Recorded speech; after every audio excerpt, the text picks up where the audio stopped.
The emergency klaxons had been wailing for exactly 14 minutes when Ambassador Patricia walked into the Galactic Council chambers with her favorite mug. Steam rose from what the aliens had learned to identify as Earl Grey, extra hot, no sugar.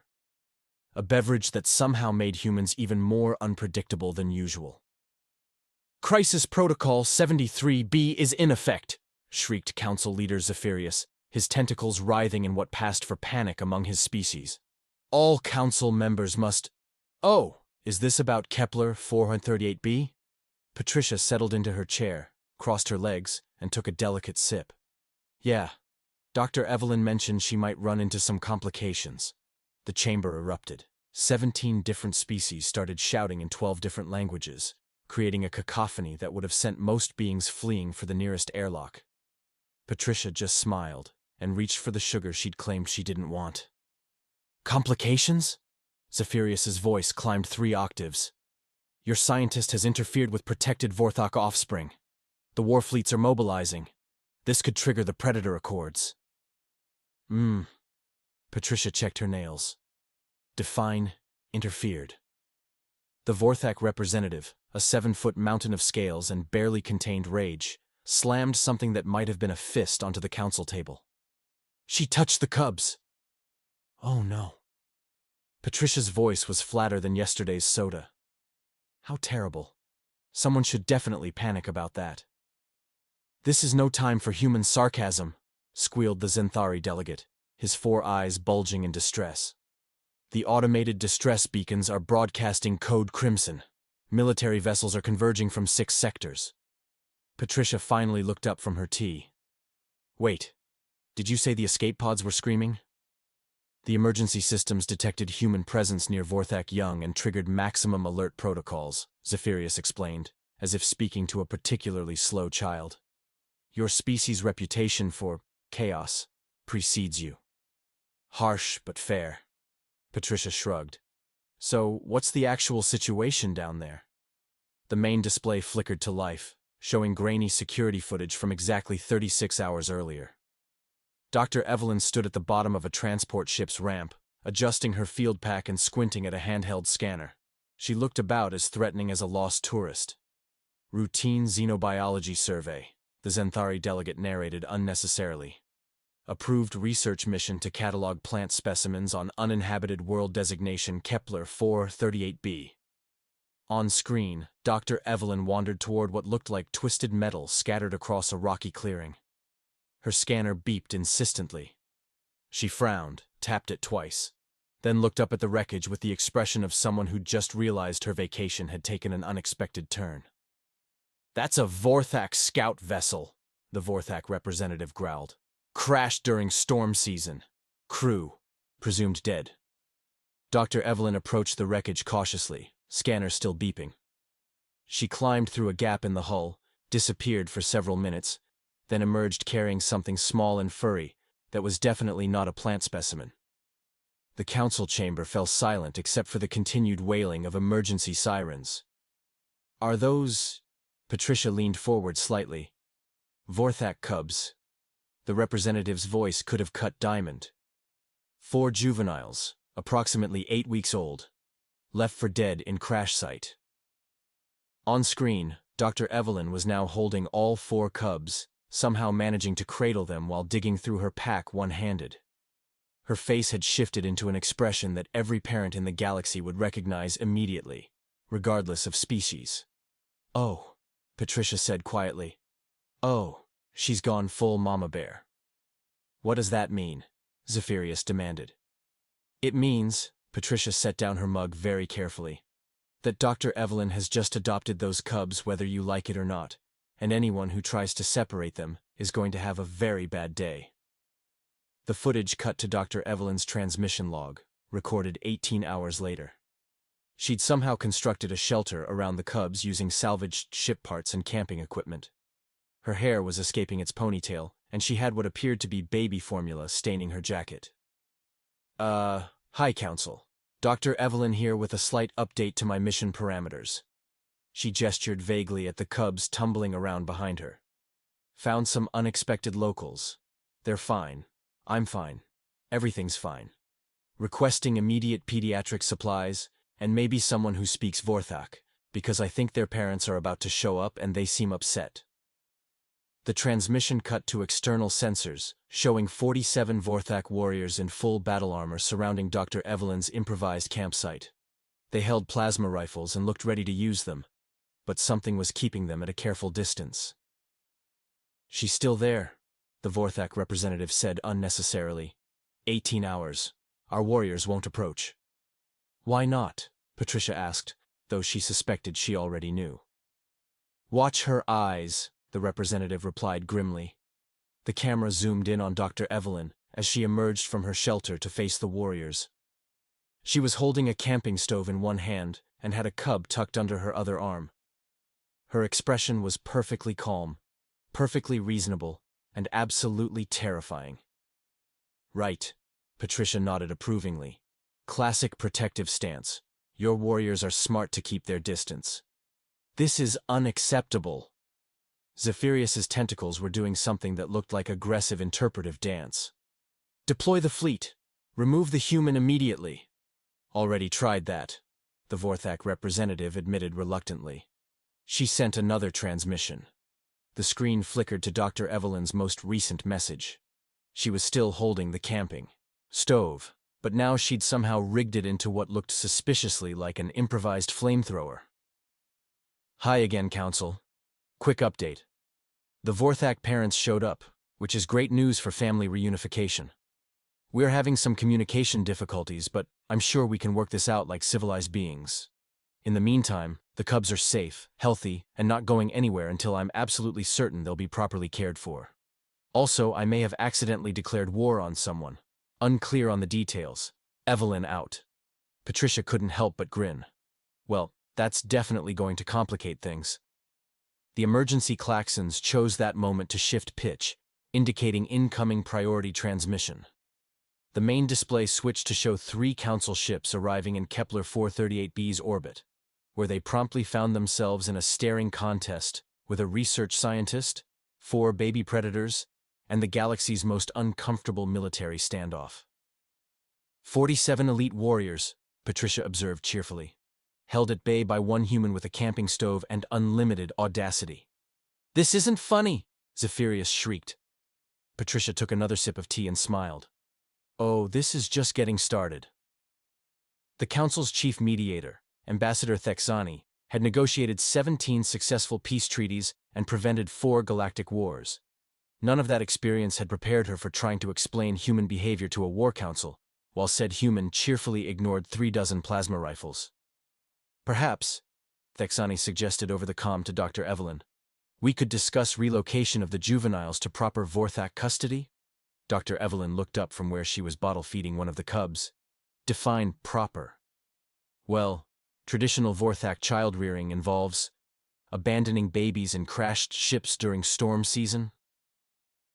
The silence that followed was so profound it could have been weaponized. Behind Thexani, the Vorthak war leader's breathing had shifted into what his species used instead of counting to 10. "The cubs were undergoing traditional survival testing," Thexani explained carefully. "It's a sacred child endangerment."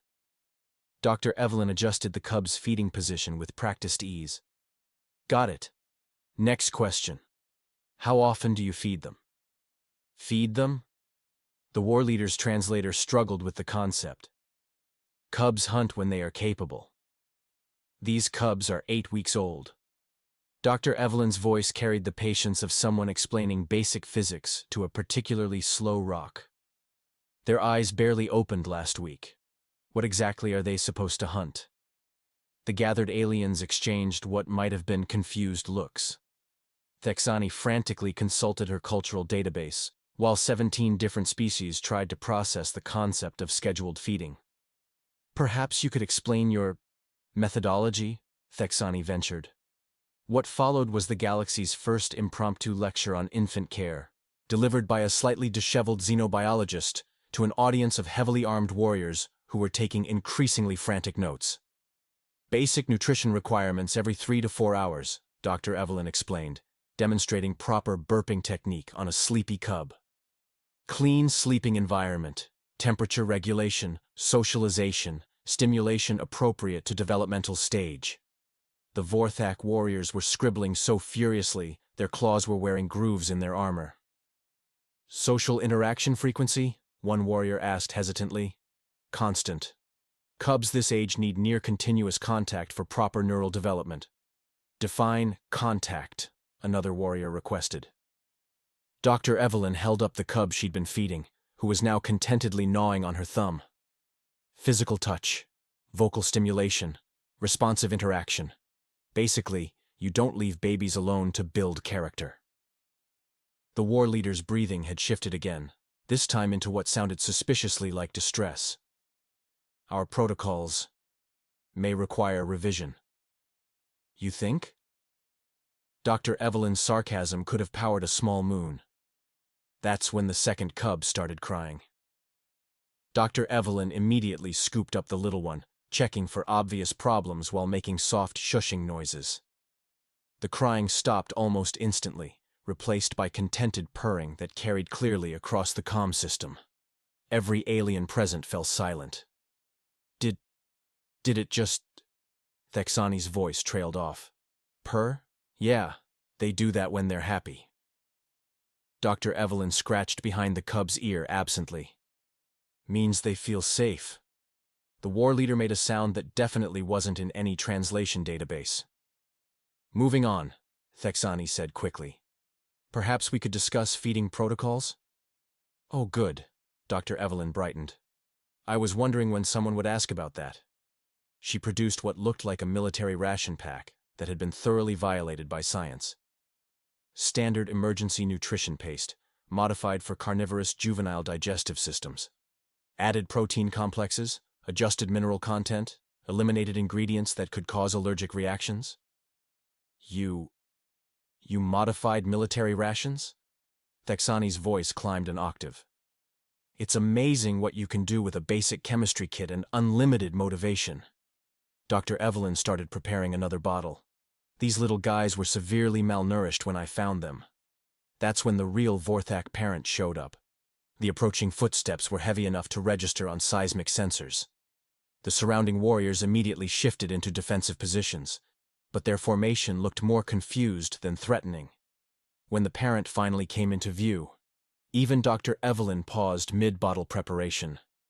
8 feet tall, covered in scales that looked like they could deflect small arms fire, claws that could probably open a ship's hull, and wearing an expression of absolute parental fury that transcended species barriers.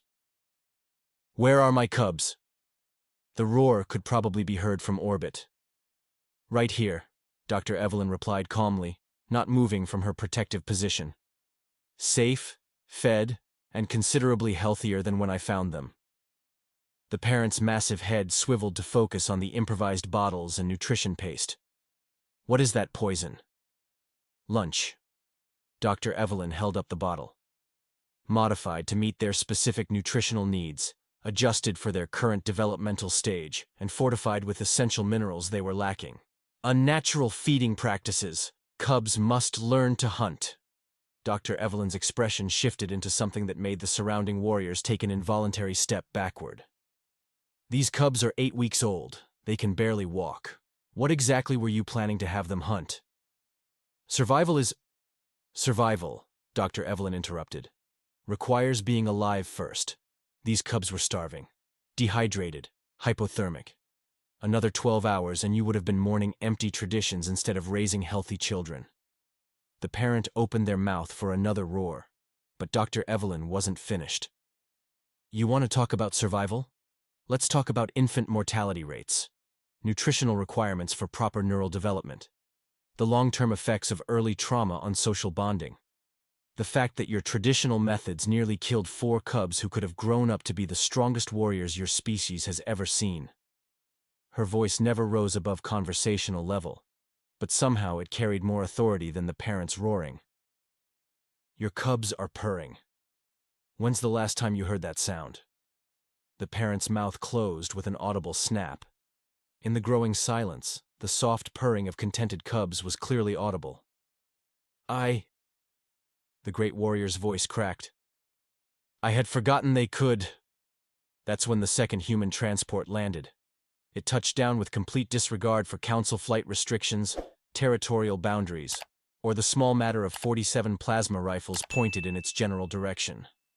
The cargo ramp dropped before the engines finished cycling down. Dr. Rodriguez emerged like a woman on a mission, carrying what appeared to be half a medical bay, and wearing the expression of someone who'd just spent 18 hours in hyperspace thinking about endangered babies. "Sorry I'm late," she called cheerfully to Dr. Evelyn. "Traffic was murder, and the council kept trying to redirect me. How are our patients?" "4 cubs, malnourished, but stable," Dr. Evelyn replied without missing a beat. "Possible upper respiratory issues in the smallest one.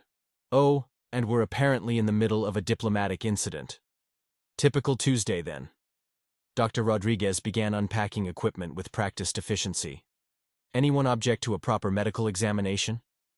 The Vorthok parent stared at the portable pediatric scanner, advanced nutrition analysis kit, and what appeared to be a complete field nursery being assembled around their cubs. "This is acceptable," they said quietly. "Excellent." Dr. Rodriguez powered up the scanner. "Let's see what we're working with here." As the medical equipment hummed to life and the cubs settled in for their first proper health checkup in weeks, the surrounding warriors found themselves watching 2 humans transform a military standoff into something that looked suspiciously like a field hospital. "So," Dr. Evelyn said conversationally as she helped set up monitoring equipment, "anyone else want to discuss proper childcare protocols?" The war leader looked at his notes, then at the purring cubs, then at his increasingly confused warriors. "Perhaps," he said carefully, "we should reschedule the invasion." Dr. Rodriguez's scanner had been humming for exactly 3 minutes when it started making sounds that definitely weren't in the user manual. "That's not good," she muttered, adjusting settings with the focused intensity of someone who'd spent too many years dealing with medical emergencies in places that technically didn't have medical facilities. "Define not good," Dr. Evelyn said, still cradling the smallest cub while the others played around their improvised shelter. "Respiratory inflammation, possible secondary infection, and what looks like early-stage nutritional deficiency syndrome." Dr. Rodriguez's fingers flew over her equipment. "The little one needs immediate treatment." The Vorthok parent, who'd been maintaining a respectful distance while watching the medical examination with growing fascination, suddenly went very still. "Treatment? Antibiotics, respiratory support, nutritional intervention." Dr. Rodriguez was already pulling medications from her kit. "Standard pediatric protocols." "How long would council approval take for such treatment?" Dr. Evelyn asked innocently. Ambassador Thexani's voice crackled over the comm with barely concealed panic. "Medical intervention protocols require species-specific authorization, cultural impact assessment, and approval from no fewer than 12 council subcommittees. Estimated processing time is 6 to 8 weeks. "Right." Dr. Rodriguez didn't even look up from preparing an injection. "The cubs would be dead in 3 days." The silence that followed was broken only by the smallest cub's labored breathing. "You would treat them anyway?" the Vorthok parent asked quietly. "Without authorization? Without permission?" Dr. Evelyn's response was to gently hold the sick cub while Dr. Rodriguez administered the injection with practiced precision. "Permission to save lives? We don't ask for that." The effect was almost immediate. The cub's breathing eased, and within minutes, it was purring softly against Dr. Chen's chest. The sound carried clearly across the comm system, and Ambassador Thexani made a noise that suggested her worldview was experiencing technical difficulties. "The purring," the Vorthok parent said wonderingly. "I haven't heard that sound since..." "Since when?" Dr. Evelyn asked gently. "Since they were newborns. Before the testing began." Dr. Rodriguez looked up sharply. "Testing?" What followed was the most uncomfortable cultural exchange in recent galactic history, delivered by a massive predator parent who was slowly realizing their sacred traditions might need some revision. "The testing of elements," the parent explained haltingly. "Cubs are placed in challenging environments to develop strength, independence, survival instincts. Those who survive become warriors. Those who don't were considered unworthy." Dr. Evelyn finished flatly. How many cubs typically survive this testing? The parents' claws scraped nervously against their armor. Perhaps 3 in 10. 70% infant mortality rate. Dr. Rodriguez's voice could have flash-frozen helium. For a sacred tradition. It builds character, the parent said defensively. It builds graveyards, Dr. Evelyn replied. These cubs weren't being tested. They were being abandoned. The elements would decide their fate. The elements decided they needed help. Dr. Rodriguez gestured at her medical equipment. Lucky for them, we showed up. The Vorthak parents stared at the 4 cubs, all now healthy, alert, and producing a symphony of contented purring. They seem different. They seem happy, Dr. Evelyn corrected. Probably because they're not slowly dying of exposure and malnutrition. That's when the elderly Vorthak voice crackled over the parents' communication system. Young one, the voice was thick with age and authority. Report status of the cubs. The parents' entire posture shifted into something approaching reverence. Elder. The cubs are alive. All 4. The humans have intervened. Impossible. No cubs survive the full testing period. Elder, they are not merely surviving. They are thriving. The humans have introduced feeding protocols, medical treatment, environmental controls. The cubs are producing satisfaction sounds. A long pause. Satisfaction sounds? Purring, Elder. Continuous purring. The comm system carried what might have been the sound of an ancient warrior having an existential crisis. Bring me visual confirmation, the Elder commanded. The parent activated a portable holoprojector, and suddenly the cubs were visible to whoever was on the other end of the transmission. 4 healthy, playful, obviously content baby predators, tumbling around 2 humans who were treating them like the galaxy's most precious treasures. The silence stretched so long that Dr. Evelyn started to wonder if the connection had been lost. These cubs, the Elder's voice finally resumed, have achieved more satisfaction in 3 days with humans than most achieve in entire lifetimes following traditional methods. Elder? Perhaps, the ancient voice continued slowly. Our methods require reconsideration. That's when Ambassador Thexani's voice cut across the comm with all the diplomatic subtlety of a meteor impact. Attention all parties. By direct order of the Galactic Council, all human personnel are to be immediately removed from Kepler 438b. The cubs will be relocated to proper Vorthak custody for traditional rearing. This is not negotiable. Dr. Evelyn looked down at the cubs sleeping in her arms, then at Dr. Rodriguez, who was still monitoring the medical equipment. Yeah, she said conversationally. That's not happening. This is a direct council order. Thexani's voice climbed toward hysteria. You have no choice in the matter. Dr. Evelyn carefully placed the sleeping cub in a padded carrier, then walked over to her camping equipment. She picked up what appeared to be a standard-issue field shovel and began making some very creative modifications using spare electronic components. What are you doing? The Vorthak parent asked with growing alarm. Improvising. Dr. Evelyn held up what was now clearly an improvised electromagnetic pulse device. Turns out camping equipment is surprisingly versatile when you apply basic engineering principles. Dr. Rodriguez, meanwhile, had produced what looked like a medical laser but was now pointing it at the approaching council shuttles. Surgical lasers, she explained cheerfully, make excellent targeting systems when properly calibrated. You're threatening council vessels? Thexani shrieked. We're protecting patients, Dr. Rodriguez corrected. Medical ethics supersede political authority. Always have. Always will. The Vorthak warriors, who had been maintaining their perimeter around the humans, suddenly found themselves facing an interesting tactical situation. Council enforcement shuttles were descending to remove the humans, but the humans had just demonstrated that they were prepared to fight an entire government to protect 4 cubs. Warriors, the parent's voice carried clearly across the comm.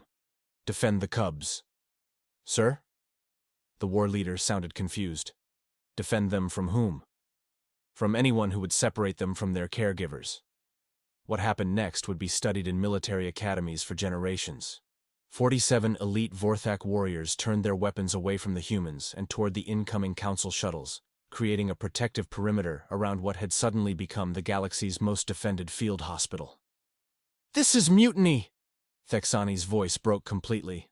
"This is parenthood," the Vorthak parent replied calmly, moving to stand beside Dr. Evelyn.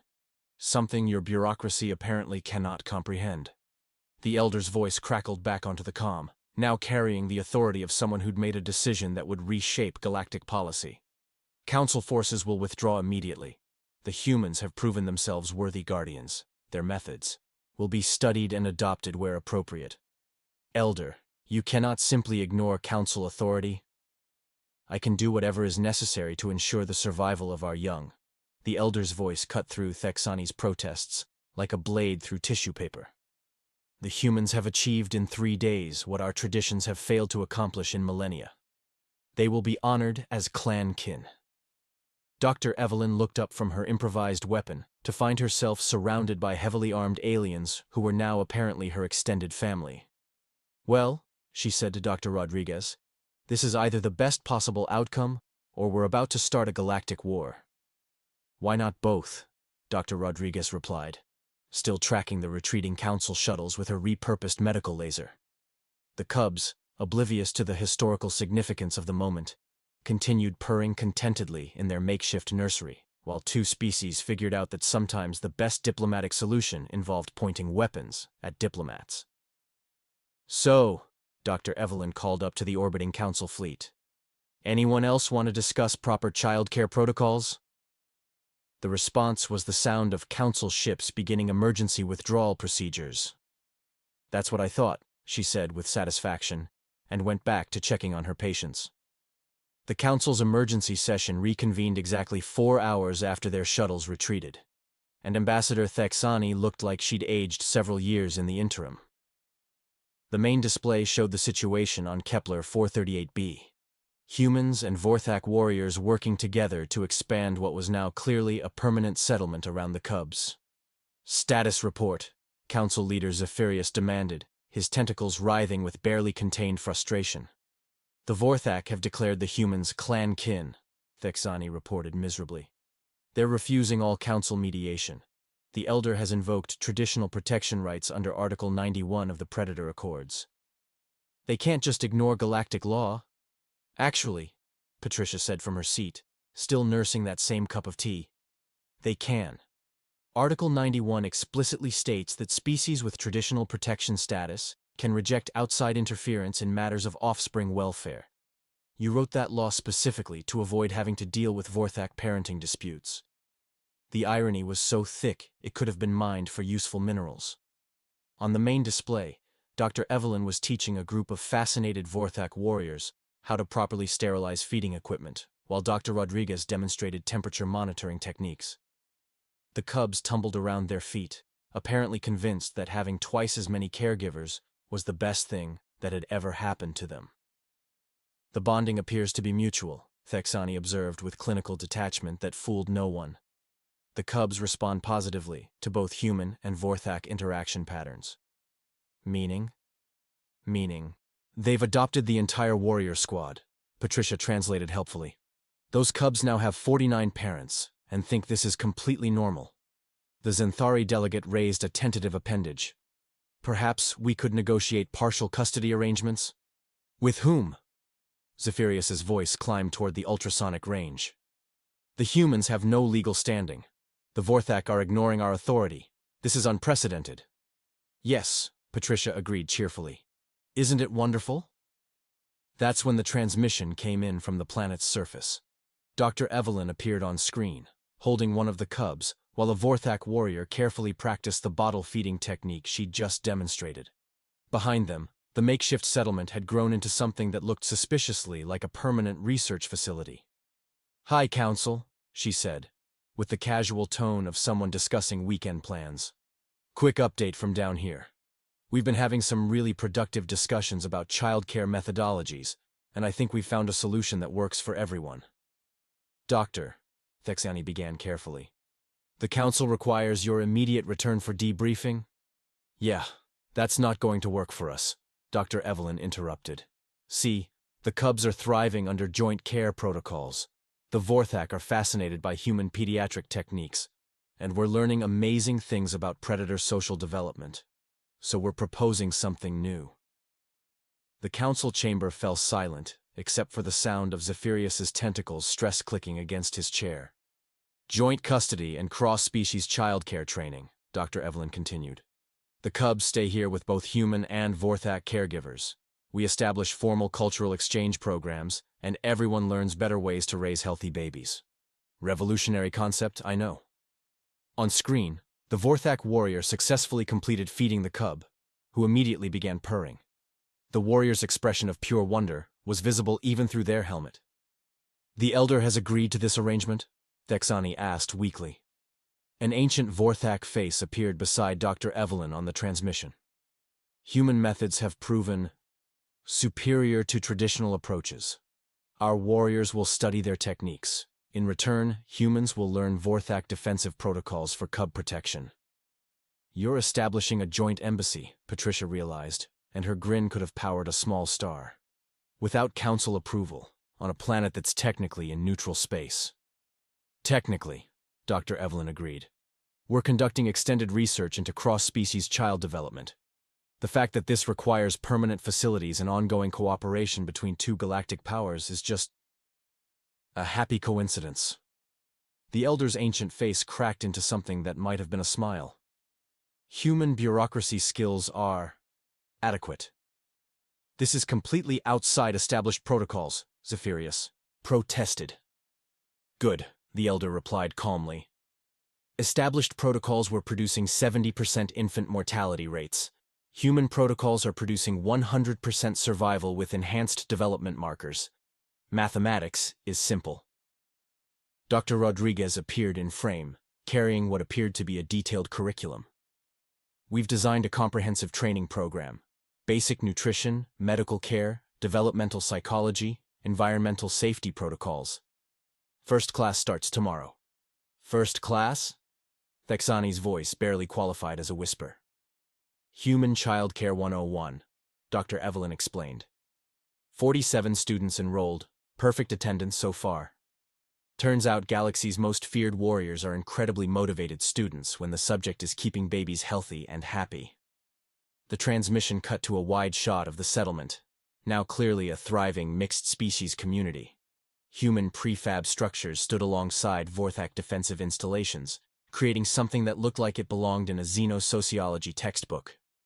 Cubs played in carefully constructed safe areas, while warriors and scientists worked together on everything from nutrition planning to security protocols. 6 months, Patricia said quietly. Give it 6 months, and this place will be the most successful diplomatic mission in galactic history. 6 months, Zephyrus sputtered. 6 months, and you'll have Vorthak delegations requesting human childcare consultants for their homeworlds, Patricia continued with evident satisfaction. 6 months and those cubs will be the healthiest, happiest, most well-adjusted young predators anyone's ever seen. 6 months and the council will be trying to take credit for the whole thing. The main display flickered to show real-time footage of the settlement's daily routine. Vorthak warriors attending morning feeding sessions with the dedication of military cadets. Human scientists learning traditional Vorthak protective formations. Cubs growing larger and more confident every day, clearly convinced that having the galaxy's most dangerous warriors as playmates was perfectly normal. This is going to change everything, Thexani said, and for the first time since the crisis began, she didn't sound distressed about it. Everything, Patricia agreed. Childcare standards, diplomatic protocols, species interaction frameworks. Those 4 cubs are going to reshape galactic civilization. Zephyrus's tentacles had stopped stress-clicking and moved into what his species used for deep contemplation. The implications are extensive. The implications, Patricia corrected, are that humans just accidentally revolutionized interspecies relations by refusing to let babies die. Again. The transmission from the surface resumed, showing Dr. Evelyn teaching a group of attentive warriors about proper sleep schedules, while the cubs napped peacefully in a nursery that somehow managed to be both a high-tech medical facility and a cozy family space. Final status report, Dr. Evelyn said to the camera. Cubs are healthy, happy, and growing fast. Warriors are excellent students and surprisingly good at lullabies. Research data is exceeding all projections. Oh, and we're officially opening enrollment for advanced childcare certification next month. Waiting list is already 3 systems long. The transmission ended with footage of cubs playing while their enormous, heavily armed caregivers watched with expressions of absolute devotion. The council chamber remained silent for several minutes. Finally, a junior aide leaned over to whisper in Zephyrus's ear. "Sir, the other predator species are requesting information about human childcare protocols. Apparently, word is spreading." Zephyrus closed all 4 eyes and made a sound that suggested his species' equivalent of a migraine was setting in. Patricia finished her tea and stood to leave. "Well, this has been fun, but I should probably get back to work. Apparently we have a childcare revolution to manage." As she reached the chamber doors, she paused and looked back at the main display, where cubs and warriors and scientists continued their improbable community. "You know," she said conversationally, "we should never have let humans near the children." "Why?" Zephyrus asked weakly. Patricia's smile was bright enough to navigate by. "Now look what they've done to us." The chamber doors closed behind her, leaving the council to contemplate a future where the galaxy's most feared predators attended human-run parenting classes and diplomatic crises were resolved through joint custody arrangements. On the main display, one of the cubs yawned, stretched, and settled down for a nap surrounded by caregivers from 2 different species, who were all completely convinced this was the most natural thing in the universe. The revolution, as it turned out, would be televised. And adorable.